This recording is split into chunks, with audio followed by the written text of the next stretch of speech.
Ice TV, सच सबसे आगे।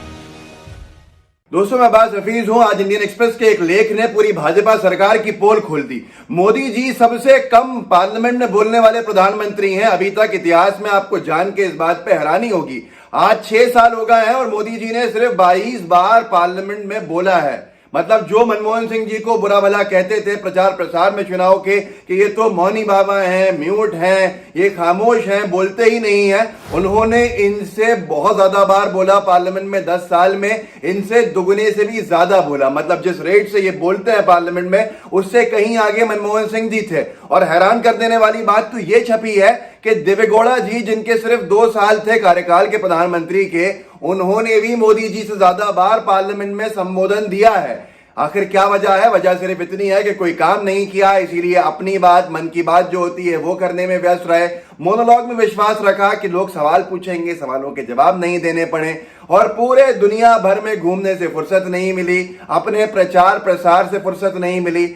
जहां जहां चुनाव हुए वहां वहां जम के बोला मोदी जी ने, बीजेपी के नेताओं ने। लेकिन जहां बोलने के लिए चुने गए थे वो था संसद भवन, जिसको मोदी जी ने लोकतंत्र का मंदिर कहा था, सबसे बड़ा मंदिर। और जब दाखिल हुए थे 2014 में, तो उसकी जो जमीन थी, उसका जो जीने थे, उनको चूम के दाखिल हुए थे। मैं आपको वीडियो क्लिप दिखा देता हूं और उसको देखते हुए याद रखिएगा कि अब आने वाला ये 2014 की बात है ये वीडियो, और आने वाले 6 साल में मोदी जी कुल 22 बार पार्लियामेंट में बोलने वाले हैं। देखिए, मतलब ये कितना ज्यादा सच से दूर है ये पूरी की पूरी बात। दिखाना कुछ है, करना कुछ है। ये वीडियो देख लीजिए, आपको याद आ जाएगा कि कैसे चूमते हुए सदन में जाके दिखावा किया था पूरे देश के सामने। देखिए,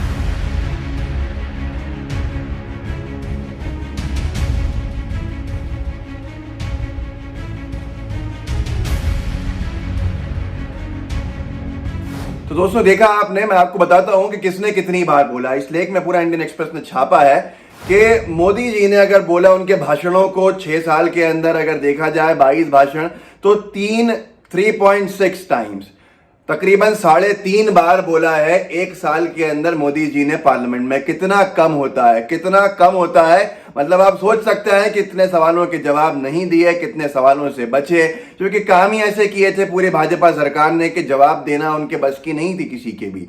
यहां तक कि 22 मर्तबा से ज्यादा तो देवेगौड़ा जी ने बोला, जबकि वो सिर्फ और सिर्फ 2 साल के लिए प्रधानमंत्री थे।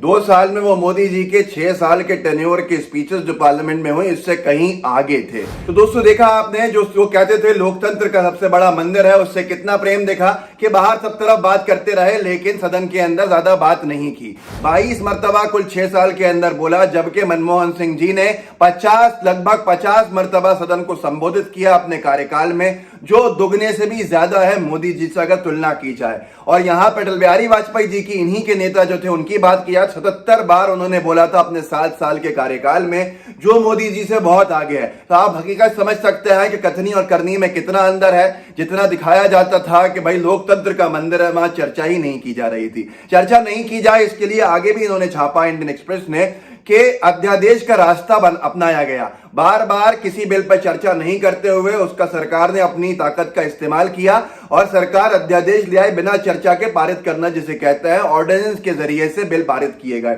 ऑर्डिनेंस की संख्या भी बढ़ती चली गई। देखिए, जिन बिल पर चर्चा होती है वहां पर अगर वो संतुष्टि नहीं होती है तो सीधे सीधे पार्लियामेंट्री कमेटीज की तरफ भेजा जाता है उन बिल्स को। पहले 68 मर्तबा भेजा गया जब मनमोहन सिंह जी का जो आखिरी लोकसभा थी, लेकिन जब मोदी जी की लोकसभा का कार्यकाल शुरू हुआ तो ये 68 की जगह पे कुल 24 बिल्स को भेजा गया। आधे से भी कम कर दिया जिन बिल्स पे चर्चा की जानी थी उन बिलों की संख्या को। और उसके साथ साथ आपको जान के इतनी हैरानी होगी कि 2020 में एक भी बिल नहीं भेजा गया पार्लियामेंट्री कमेटीज को। आप समझ सकते हैं कि संसदीय परंपराओं में कितना भरोसा है, कितना विश्वास है। बार बार भागने की नौबत क्यों आई? क्योंकि ये कभी भी जनता के जन की बात करना नहीं चाहते थे। जनता ने इनको जन की बात करने भेजा और ये मन की बात में लगे रहे, ताकि एक तरफा संवाद हो, लोग सवाल नहीं पूछे। अब आप खुद समझ सकते हैं कि कौन सामना करता है हिम्मत से जनता का, जनता के जनप्रतिनिधियों का, संसद की जो कार्य प्रणाली है वो किस लिए है? लोकतंत्र को मजबूत करने के लिए है। और बीजेपी हो या नरेंद्र मोदी जी हो, वो संसद से दूर हटने का काम करते हैं, वो संसद से दूर जाने का काम करते हैं ताकि उनको किसी भी बात की जवाबदेही का सामना नहीं करना पड़े। अब आप समझ गए होंगे कि जो लोग मनमोहन सिंह जी को बुरा भला कहते थे, उनकी हकीकत क्या है, उन्होंने कितनी बार सदन का सामना करने की हिम्मत की है। लोकतंत्र का सबसे बड़ा मंदिर, और उसके बावजूद भी हिम्मत नहीं हुई उसमें सामने जाने की। याद रखिएगा, मोदी जी ने 22 मरतबा सदन में आज तक संबोधन दिया है, जबकि मनमोहन सिंह जी ने इससे दुगने से भी ज्यादा मरतबा संबोधित किया सदन को, जिन मनमोहन सिंह जी को परेशान करते थे। और मोदी जी और उनके तरह के तमाम नेता अपशब्द उनके बारे में कहते थे उनकी खामोशी को लेकर। आप समझ सकते हैं कि हकीकत क्या है बीजेपी की।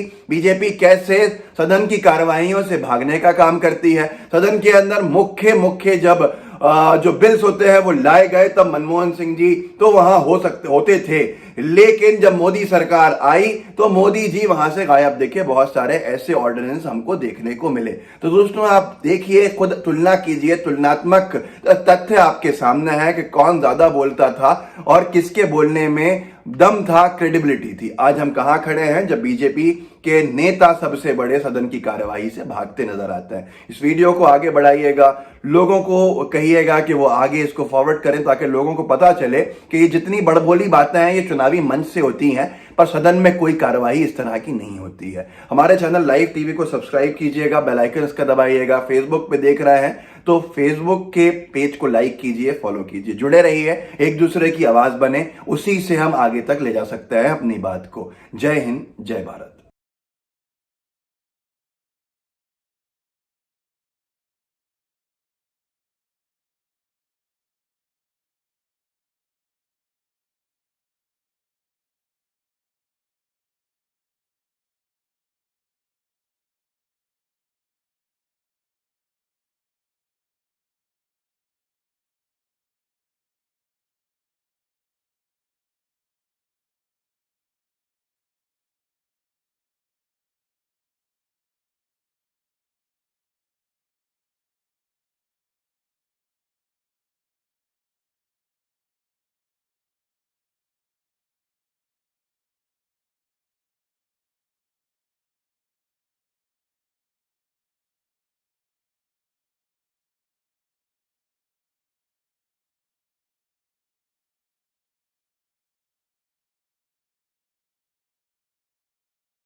लाइव टीवी, सच सबसे आगे।